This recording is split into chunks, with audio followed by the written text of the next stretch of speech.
Samma Sambuddhasse Namo Tasse Bhagavato Arahato Samma Sambuddhasse Imehi ko bhikkhave chahi dhamme samannagato bhikkhu ditteva dhamme sukhang viharati ti.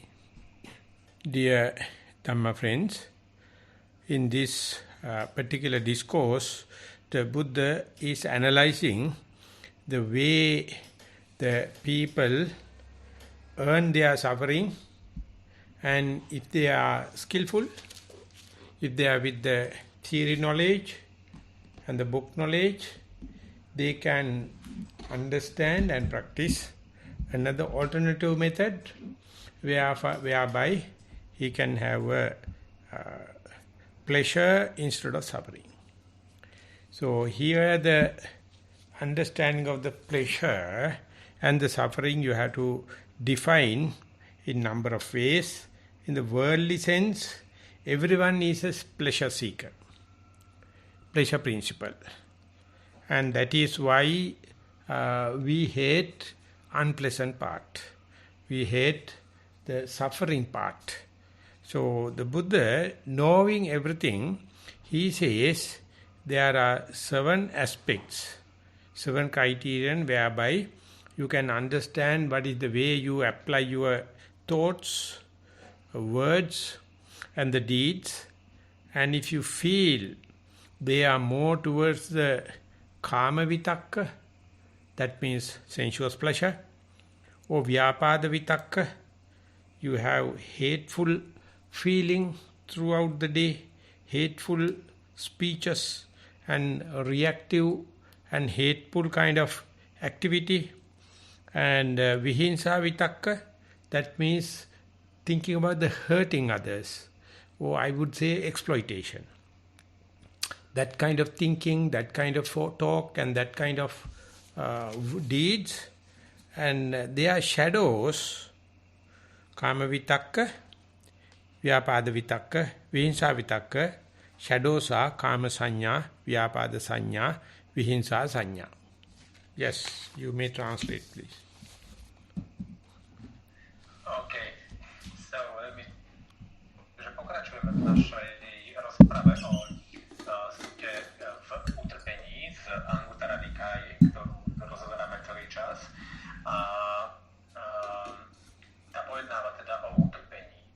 Sú ľudia, ktorí sú takí viac zruční s pracovaním s týmto utrpením, majú nejaké vedomosti z kníh a na základe týchto vedomostí z kníh potom aj idú do praxe. Ale je aj alternatívna metóda, a to je teda, že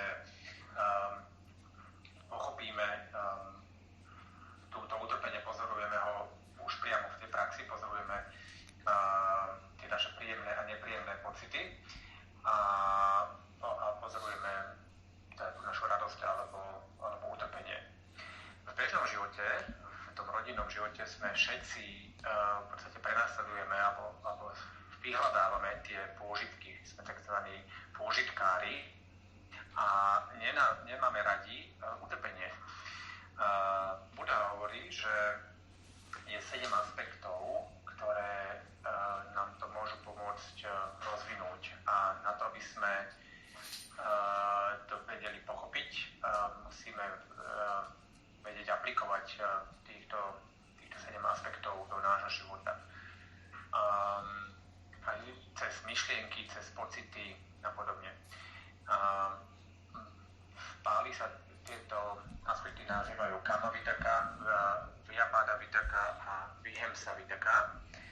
A tuto mi už ale unikla tie anglické ekvivalenty, aj keď niektoré z nich poznám, but I would like to clarify just the English equivalents of kama vitaka, vyapada vitaka and vihemsa vitaka if you may, because this part I didn't write down.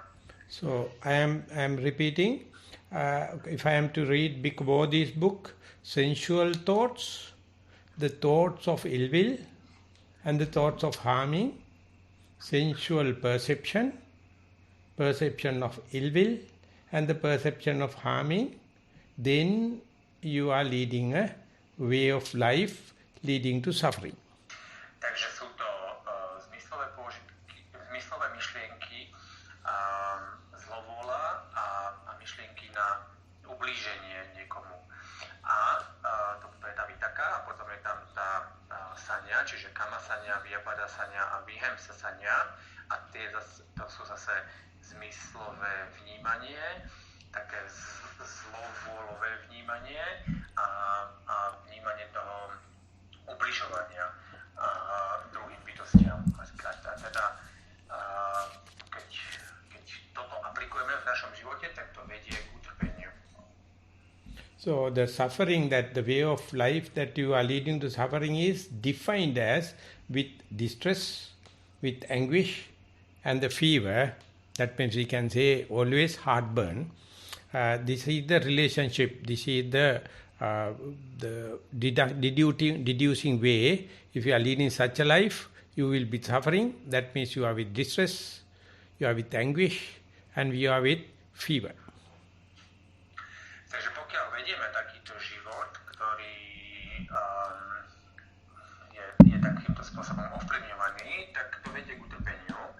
Vedie to k utrpeniu, k mukám, k horúčkám, k takým silným zápalom. Čiže život podľa týchto aspektov, tohto zmyslového konania a zlovôle a ubližovania druhým vedie k mukám a k horúčosti. And further, with this kind of a distress, anguish and fever, after the breaking up of your body, that means after the death, the destiny is always a bad one. That is the consequence you carry to the next life.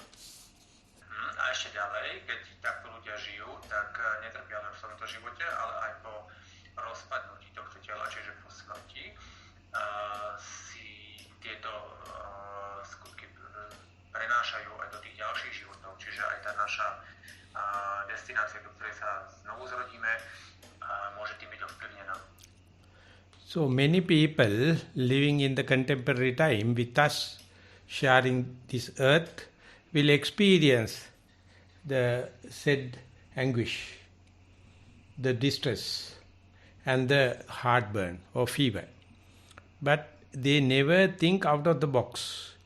They still trying to find answers within the sensuous pleasure, within the sensory organs that we know very well by reading the papers and research papers. But in this particular sutta, Buddha is giving a completely different kind of a way out, a radical kind of a reflection, and that is what we try to understand, and that is what we try to understand, deductive way and inferential way, and that is what we are going to put into practice.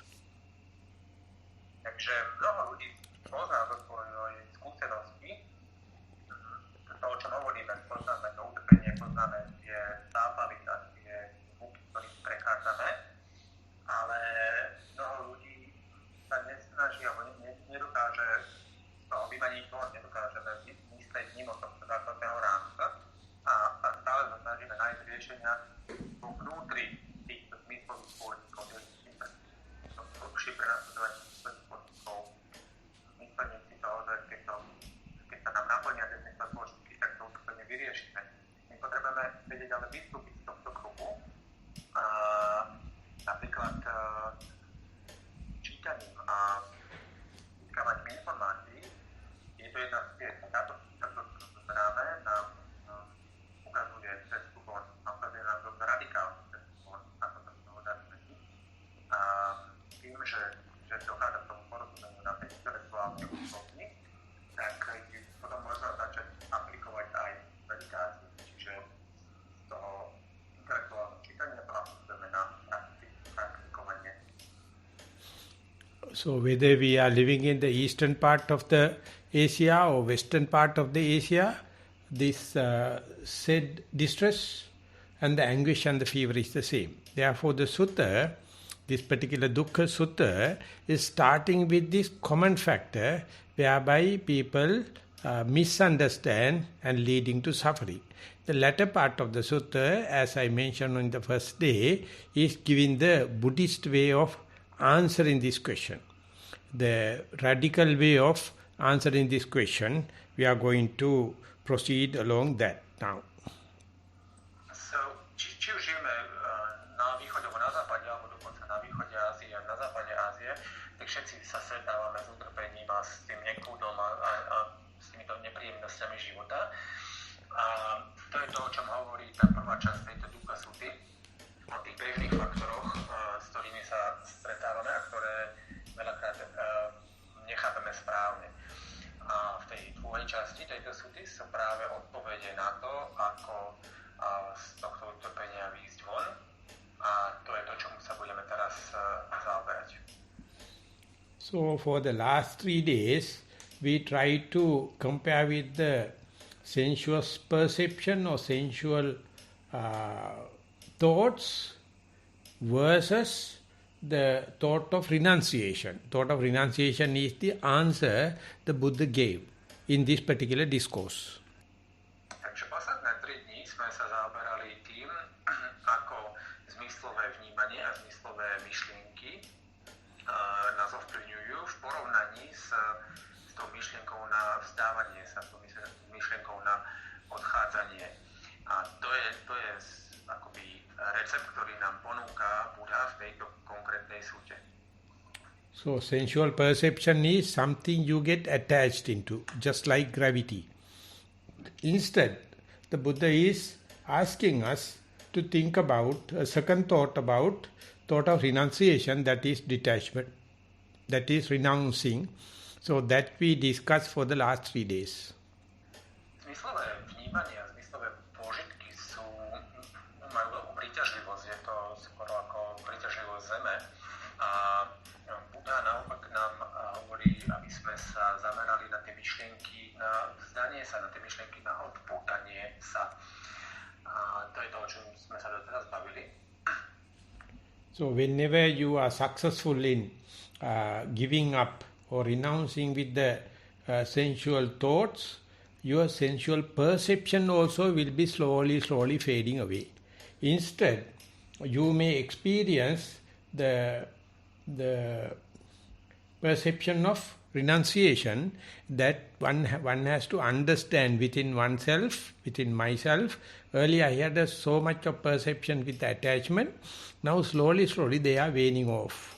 They are reducing. That one can understand if he or she is with the quick wit, clear comprehension. Pokiaľ sa vám podarí úspešne zdať sa týchto zmyslových myšlienok, tak to postupne bude viesť aj k obúdaniu zmyslových vnemov, že aj tie zmyslové vnímanie začne slabnúť. A namiesto toho nastúpi vnímanie toho odpútania sa a prežívanie toho vzdávania sa vo sebe samom, vo vnútri seba samého. A tým sa teda tá naša pripútanosť oslabí a naopak zosilnie sa tá odpútanosť, čím vystane jasné porozumenie. So that in the gist of it, it says nekkhamma vitakka, that you have to do it purposefully, then slowly mind will evolve into nekkhamma sanya. Vitakka, application of the nekkhamma, whenever it is successful, your perception itself will be changed slowly but steadily. Takže to jadro tohto celého je, že my vlastne aplikujeme tú nekkhamma vitaku cieľavedomé s jasnosťou a posúvame sa ďalej na nekkhamma sanyu. Aplikáciou tejto nekkhammy vitaky sa vlastne sa to mení, to vnímanie sa postupne, ale graduálne premieňa.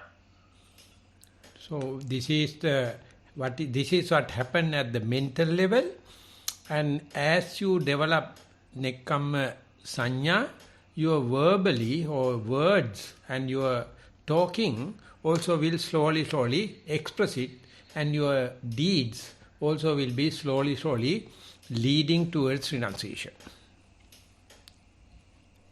Toto sa deje na mentálnej úrovni a tým, ak sa postupne posúvame k tej nekama sani, tak aj naše slova sa budú postupne tak cipriť a zjemňovať a aj naše skutky sa budú postupne meniť a budeme sa viac a viac približovať k tomu odputávaniu sa, vzdávaniu sa.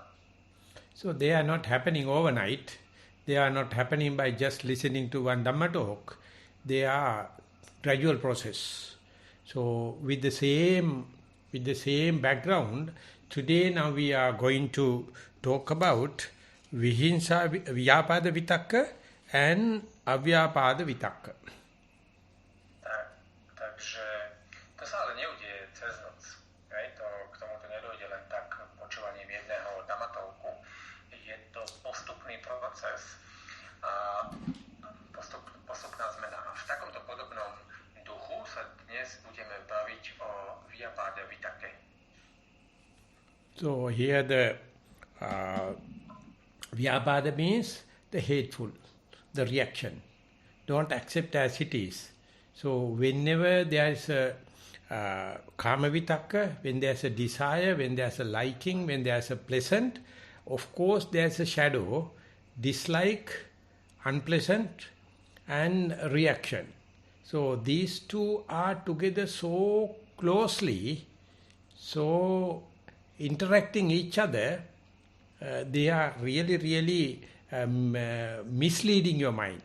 So you have to be very sharply understand Kama Vitakka and Vyapada Vitakka live together like twins. But changing also very swift. So one has to accept it, one has to understand it, then we can proceed the talk. Takže v našom teda ponímaní tá Vyapada znamená nenávisť. A každá nenávisť teda bude plodiť nejakú reakciu. A tak podobne ako to bolo s tou Kama Vitakou, že Kama Vitaka je teda za prenasledovanie tých pôžitkov, tak vždy je tam nejaký ten tieň za tým, že niečo nebudeme mať radi, bude tam nejaká reakcia nejakého nepríjemného. Nasledovanie príjemného vznikne tá reakcia aj toho nepríjemného a je tam veľmi blízke prepojenie, ktoré môže zmiasť našu myseľ. Sú to ako nejaké dve dvojičky, ktoré sú tam stále akože spolu a až pochopením tohto a prijatím tohto môžeme pokračovať ďalej v našom rozhovore. Let me explain the way it happens using the example of Chulla Sunyata Sutta you find in the Majjhima Nikaya. Takže dovolte mi dať príklad na to, aby sme to pochopili.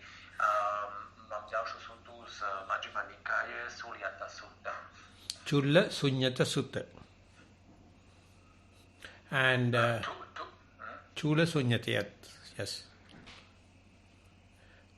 In this sutta, Venerable Ananda and Venerable the Buddha have a dialogue, and Buddha is going to explain the how to call sunyata. Sunyata means the nihilistic idea, and how to go into this not nihilism, it is called something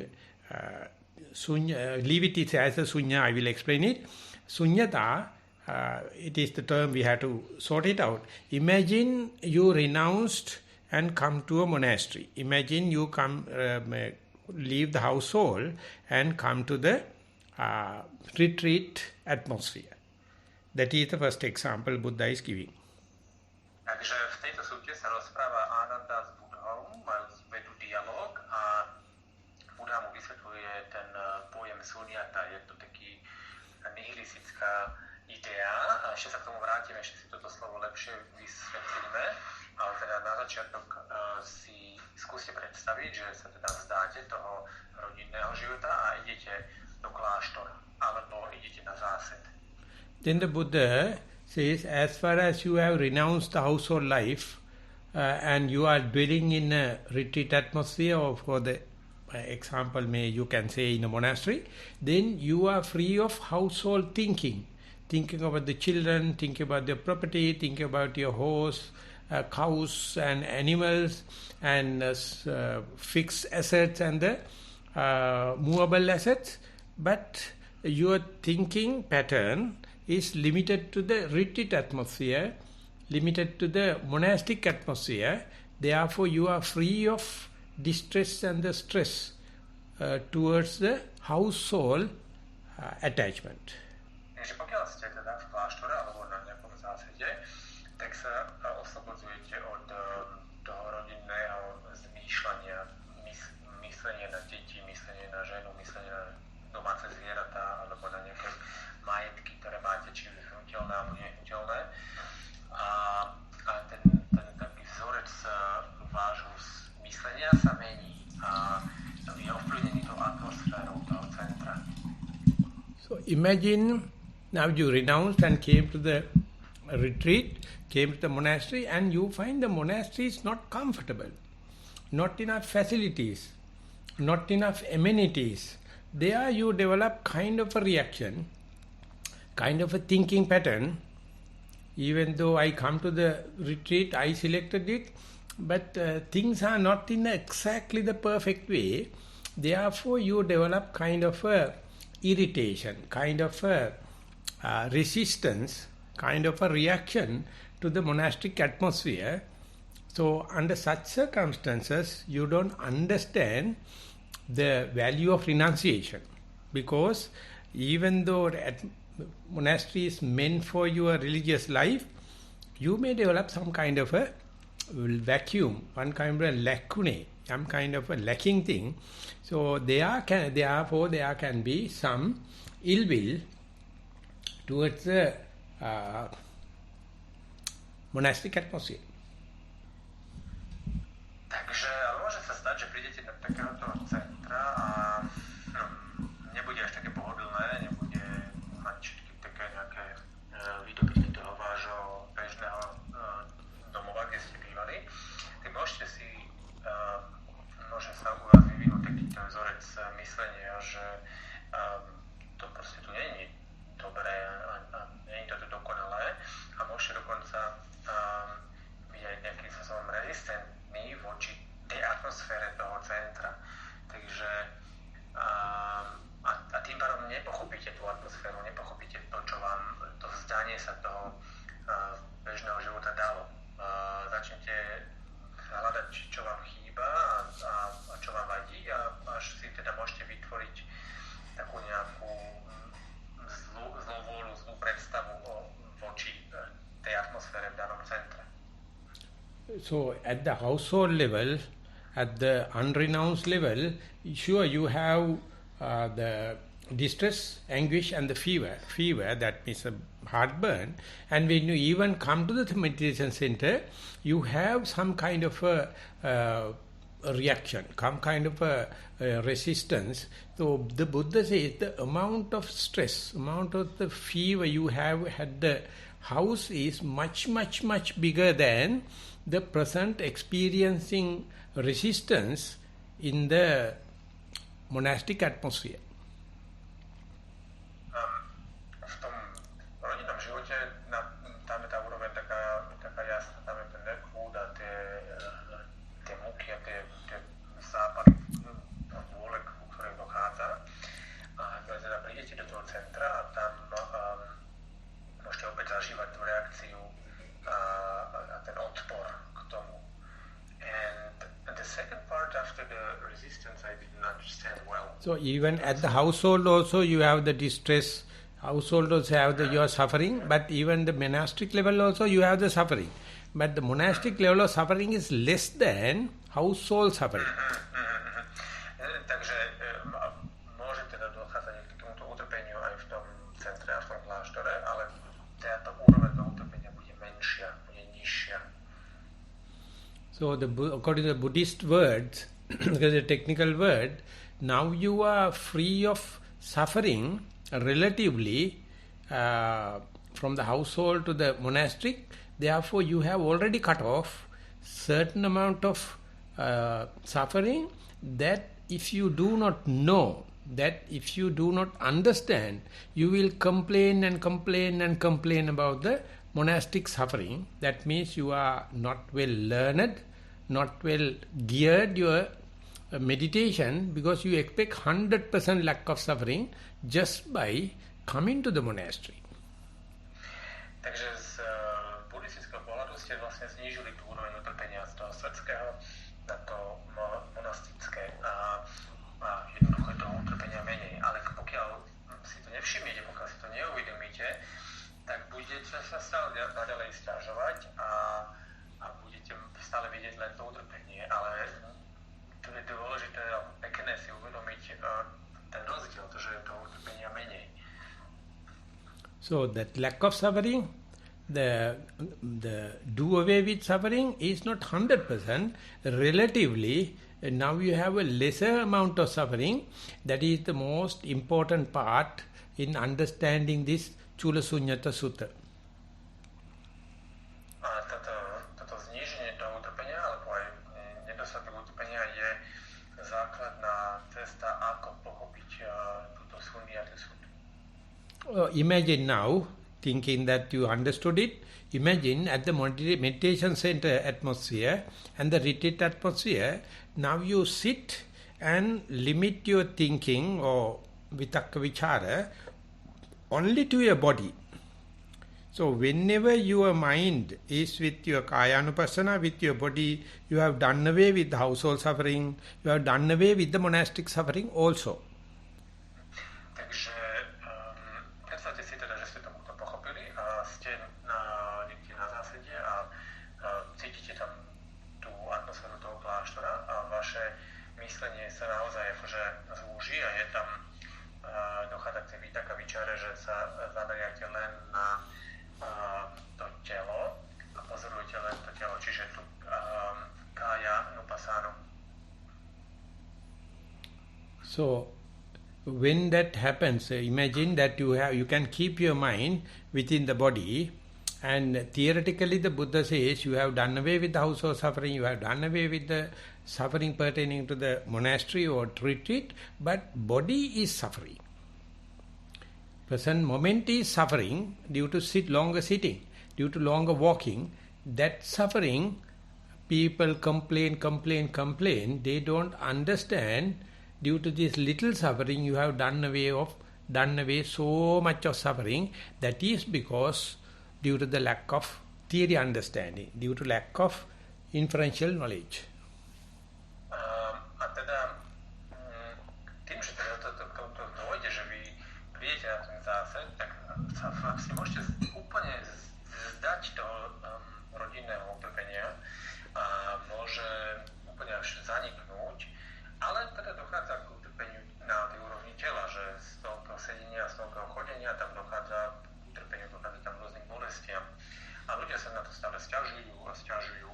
Ale to je úplný nedostatok porozumenia, nedostatok akoby teoretických vedomostí o tom, čo sa práve stalo, že ste si to utrpenie len vymenili za nejaké nižšie utrpenie. Let me expand this because this is very important. Imagine you are sitting and focusing your attention to either breath or rising and falling of your abdomen or your sitting posture. Whenever you focused, whenever you are successful, all the bodily sensation become multiplied, amplified. You feel even a tiny little thing as a thundering distraction. So therefore, if you are listening to the meditators' reports, they are complaining about very tiny things. Yes, they are really irritating. But they can't understand how much suffering they have gotten rid of, how much sunyata they experienced when compared to the household life, when compared to the retreat center atmosphere. Now your everything is limited to the body. Takže toto je dôležité trochu rozvinúť, takže vám dám príklad, že teda sedíte v meditácii a pozorujete dých a pozorujete, ako vám vstúpa a klesá brušná dutina a ste zameraní na to a darí sa vám pozorovať tieto telesné počitky a oni sa tie telesné vnemy začnú tak zväčšovať, začnú byť také výraznejšie a viditeľnejšie. Ale v tejto fáze aj malé veci vás začnú viacej iritovať a môžu vás viacej vyrušovať, pretože sú také akoby nafúknuté.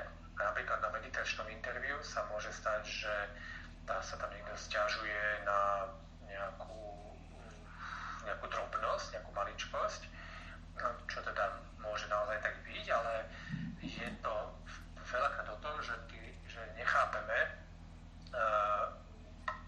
čo je za tým, čo sa udialo. Nechápeme, že sme si znížili to utrpenie z toho rodinného života. This I will put it to another comparative example. When as far as you are sitting, either with torturing pain or distractions or wandering mind, you are doing away with killing. You are doing away of stealing. You are doing away with sexual misconduct. You are doing away with false talking, slandering, harsh words or tail carrying. So what an achievement, but no one appreciates it because of little pain, little irritation. You are hyper complain. So if you have listened to this discourse, you will understand in a radical way, even though it is little painful, irritating, what the gain from the spiritual life. Takže ešte raz to zvýrazním, tento bod, že počas sedenia teda môžu byť také nejaké bolesti alebo nejaké malý diskomfort. Ale keď tam je tá bolesť, alebo keď tam sú tieto diskomforty, tak vlastne v tom momente sme sa úplne vzdali zabíjania, ubližovania iných bytostí, brania sa toho, čo nie je dávané, nevhodného sexuálneho správania, vzdali sme sa hrubých slov a všetkých týchto negatívnych vecí, ktoré v tom bežnom živote sú súčasťou nášho života, viac či menej, tak to je obrovské, to ste získali úplne obrovskú vec, ale málo kto si to ale ocení, málo kto to vidí tento obrovský bod, ktorý sme dosiahli a namiesto toho vidíme tú malú bolestičku, ktorá tam je, ale v porovnaní s tou bolesťou odstránenie týchto negatívnych aspektov je obrovský zisk pre náš duchovný život. So not resisting, not understanding of this bodily irritation is utterly due to vyapada vitakka. You have hateful feeling towards your bodily feeling or bodily pain, everything. So you have to understand how much miscamouflage, how much manipulation can happen if you are allowing vyapada vitakka, vyapada sanya. Please, instead develop avyapada vitakka and avyapada sanya towards the bodily pain. Takže my by sme nemali tomuto rezistovať, nemali by sme sa tomu brániť, mali by sme to pochopiť, mali by sme to úplne akože prijať. A toto vedie, keď to nepochopíme, keď to nemáme prijaté, tak to vedie úplne k tej vyapáda vitake, čiže sa zameriavame na tú bolesť a na to utrpenie, ktoré z toho pôsobí a je to tam celé také skryté, ale ja vás prosím, zamerajte sa na avyapáda vitaku a avyapáda sanyu voči bolesti. Mali by sme rozvinúť myšlienky zbavené nejakého hnevu a nevôli. To je tá avyapáda vitaka. So not only the bodily pain, even the wandering mind, daydreaming, outside sounds, these little things can be more irritating because your sensitivity increases. Your mindfulness is alert. You are more diligent. But that instead of appreciating the alertness, diligence, vigilance, mindfulness, you are complaining about the thoughts, you are complaining about sounds, you are complaining about the bodily pains. So teachers and others are trying their best, even with little bit of pain, even with little bit of thoughts, even with little bit of sound. Please, try to keep with your either breath or the rising and falling or with the body, so that you have to develop so much of avyapada sanya. That means kind of a self-love, kind of a pleasant idea about your sitting posture. The pleasant idea about your endeavorance, not to make mistakes, but to keep the body silent. Takže tieto bolesti, a to neplatí to len na bolesť, platí to aj na myšlienky, na snívanie, na zamerávanie sa na nejaké zvuky. My tieto malé veci nás dokážu veľmi iritovať, pretože už sme vdieli, máme rozvinutú všímavosť, máme tam tú energiu a tie zámery jasne dané. A teda ono to, že nás aj takéto maličké veci, ako nejaké zvuky a nejaká jedna myšlienka dokážu tak iritovať, je vlastne znak toho, že naša všímavosť rastie. Ale namiesto toho, aby sme sa tešili z toho, že nám sa zdokonaluje všímavosť a že sme bdelejší, tak sa len stále naďalej sťažujeme. A prosím vás, skúsme to vydržať chvíľku s trochou bolesti, s trochou nejakého diskomfortu a skúsme sa zamerať na miesto tej vyapada vitakky na avyapada vitakku, na určitý ako keby druh sebalásky a takého radosnejšieho alebo príjemnejšieho života, ktorý potom teda môže viesť tomu, že to telo sa stíši. So with little bit of thinking, wandering mind, a little bit of outside sounds or inner chatter, or a bit of pain in the neck and the knees and the hip and all the kind of thing, still can you look at your body, sitting body? Still can you look at your breathing breath? Can you look at the expansion, contraction? For that, you must have a kind of a love to your sitting body. You must have kind of a appreciating idea towards your breath, towards your rising and falling, whatever may be your primary object. So that is called avyapada. No hatred, but you know that is my safe haven. I must come back to the breath. I must come back to the rising and falling. Or I must come back to the body. So that love is called avyapada vitakka. Takže trocha myšlienok, trocha bolesti, trocha zvukov, trocha nejakého snívania, rozprávania samým so sebou nie je až taký problém. Práve naopak nám to môže ukázať, že tu je to moje koleno, tu je ten môj bolavý klop, tu je ten môj bolavý chrbát alebo niečo. A vlastne zameriavame sa na to dýchanie v tele, pozorujeme to dýchanie v tele a všetky tie ostatné objekty, ktoré dokážeme pozorovať.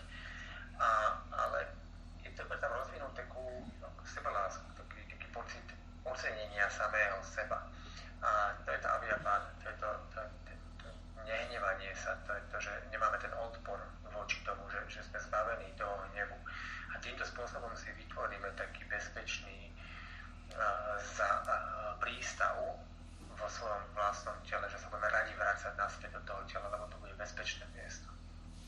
So with my experience, I would say, if you can look at the breath without sound, without pain and without thinking, that is a kind of mindfulness, kind of alertness, kind of diligence.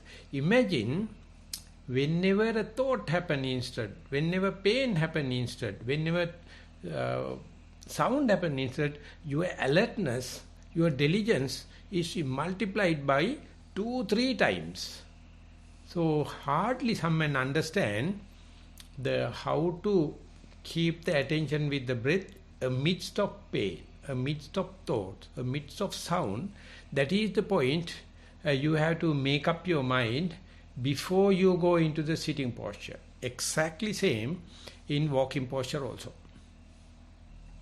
No, takže podľa mojej, poviem vám niečo z vlastnej skúsenosti, že pokiaľ sme schopní pozorovať aspoň trochu dýchu, alebo tie zvuky, alebo asi všimnúť, že tam bolo nejaké myslenie, tak, alebo nejaké snívanie, alebo niečo, že nám tam mysel odíde, ale všimli sme si to, tak to už je svojím spôsobom nejaký druh všímavosti.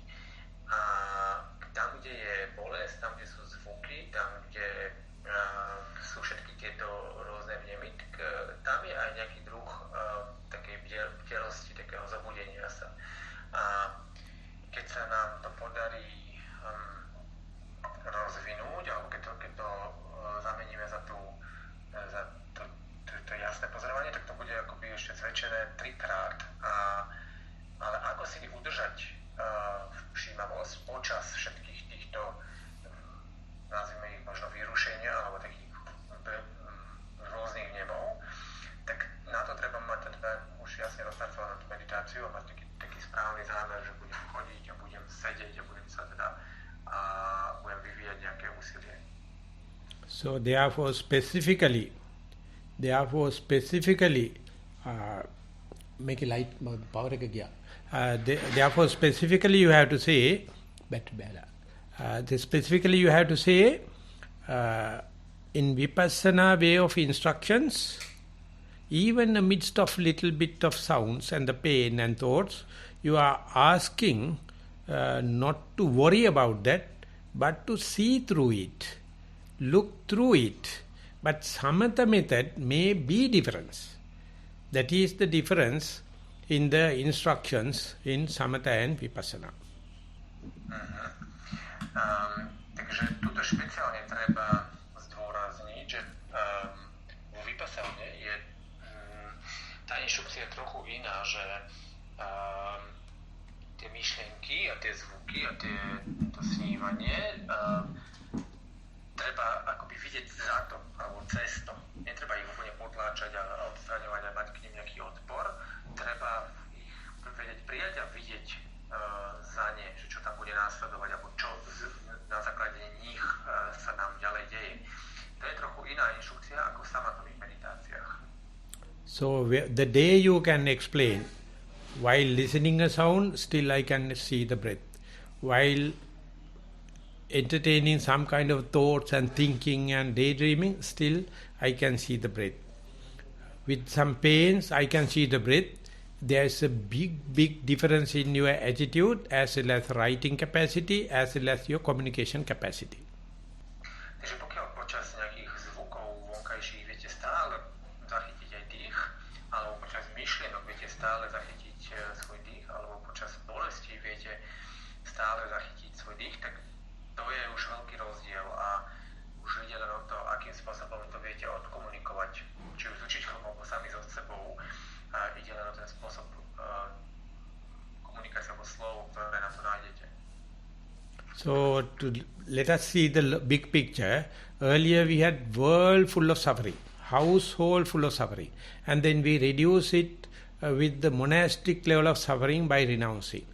And from the monastic level or retreat level of suffering, we reduce to the body by paying attention to a particular phenomena, breath or the rising and falling, and the sitting posture. So it's a huge amount of doing away with a possible suffering or sunyata or lack of suffering. Therefore, your one thought moment of appreciating the breath, maybe amidst of the pain, sound and thought, is a huge cutting through, huge against the grain. So one has to understand, let me proceed from here still further according to the Chula Sunyata Sutta. Takže keby sme sa na to pozreli z nadhľadu ešte z väčšieho, z toho veľkého pohľadu, tak sme teda ten náš rodinný život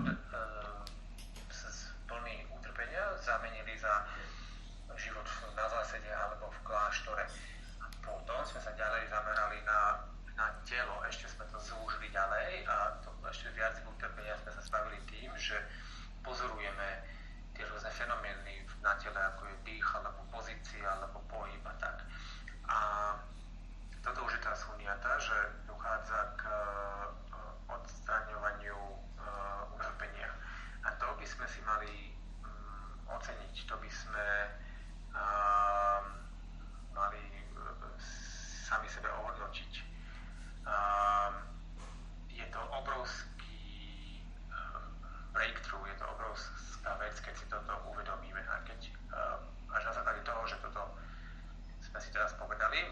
ďalej pokračovať.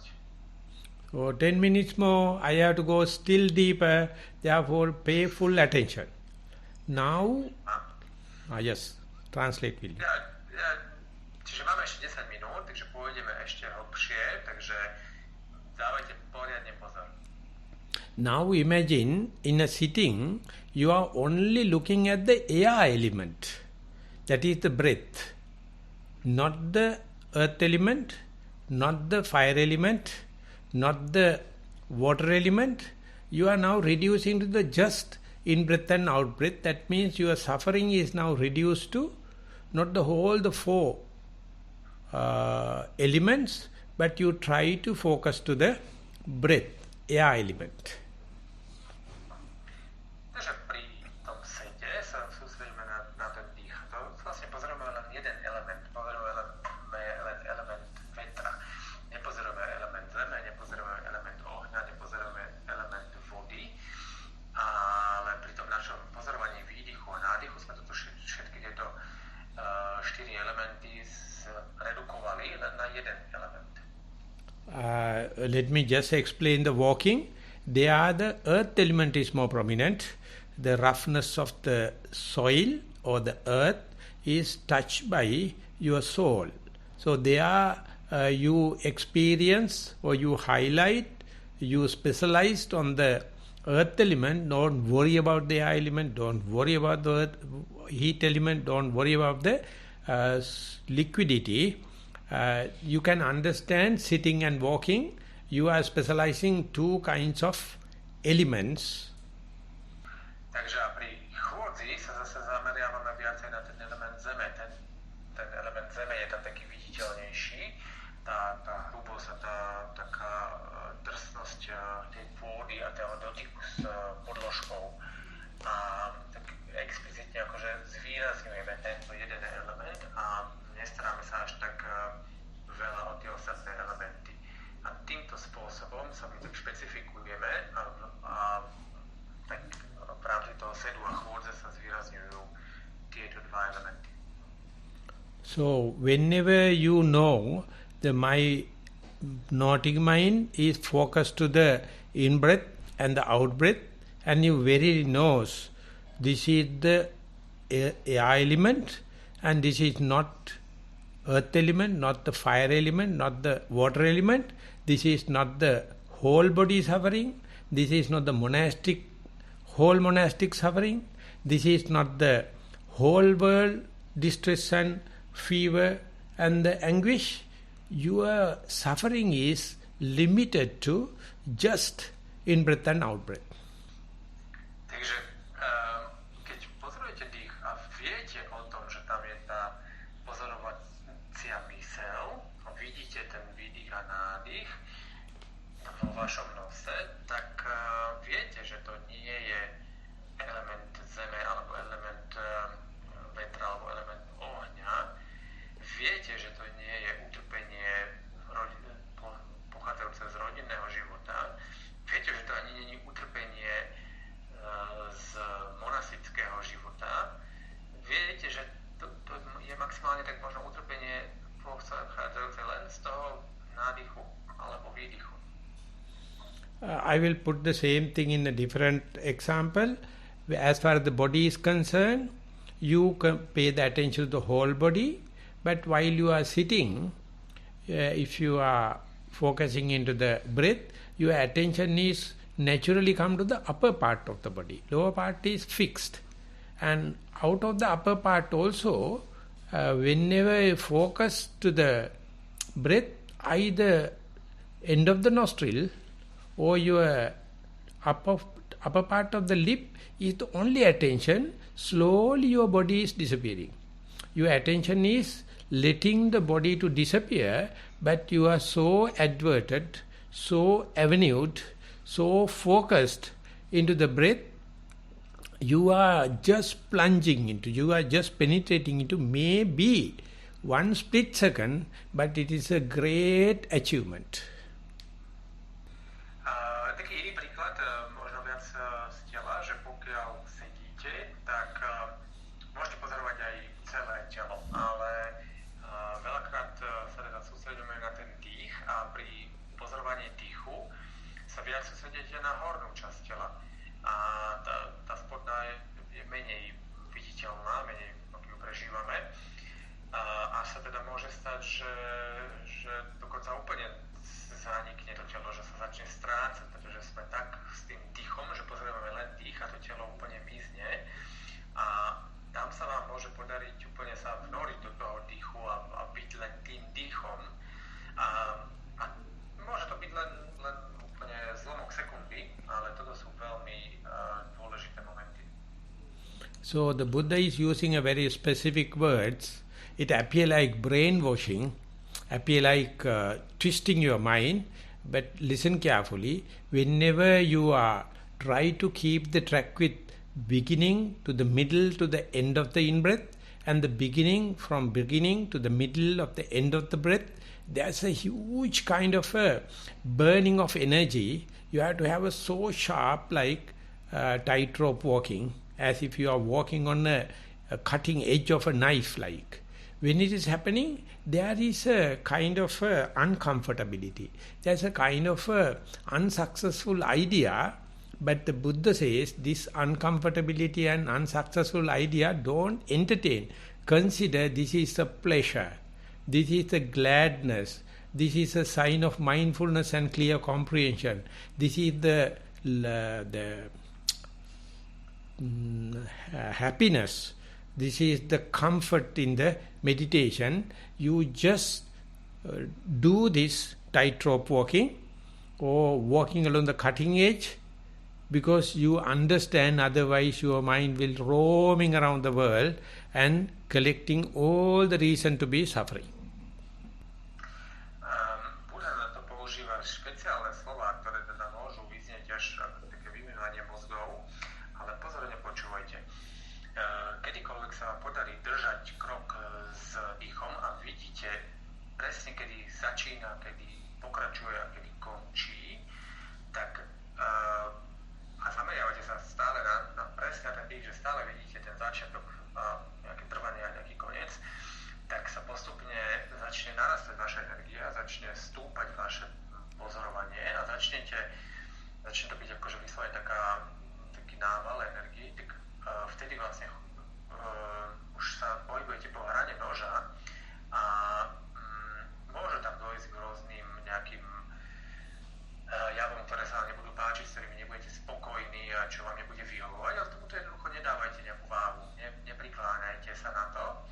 A keď sa vám to podarí, tak práve naopak môžete sa zameriavať na tú vašu jasnú mysl, na to jasné porozumenie, na to šťastie, na tú radosť. A je to určitým spôsobom také chodenie iba po tej tenkej čiare, že my sa zameriavame len na ten jeden aspekt, ale v týchto momentoch vlastne úplne zaniká to naše bežné utrpenie a možno aj to meditačné utrpenie. So if someone is keeping the track with this in-breath and out-breath, in-breath to out-breath, out-breath to in-breath like, and without consider this as a friction or irritation, instead consider this as a gladness or rapture or pleasure or comfort or mindfulness or diligence, this kind of a thinking is called thought of goodwill. Avyapada vitakka. Takže pokiaľ sa niekomu darí držať krok s tým svojím dýchom a pozoruje ho bez toho, aby sa zameriaval na to trenie a na tie nedostatky, ktoré tam sú, ale namiesto toho teda tam vidí tú radosť, alebo vidí tam tú všímavosť, alebo vidí tam tú svoju odhodlanosť, vidí tam tú svoju energiu a ten zápal, prečo to všetko robí, tak vtedy sa zameriava na to myslenie, ktoré by sa dalo nazvať ako dobré myslenie, alebo dobrá vôľa. Toto je tá avijapáda vitaka. Imagine when we are so like with the will, your idea of goodwill, try to keep the breath. And imagine breath is becoming calm and disappeared. What is the result? How do you explain it?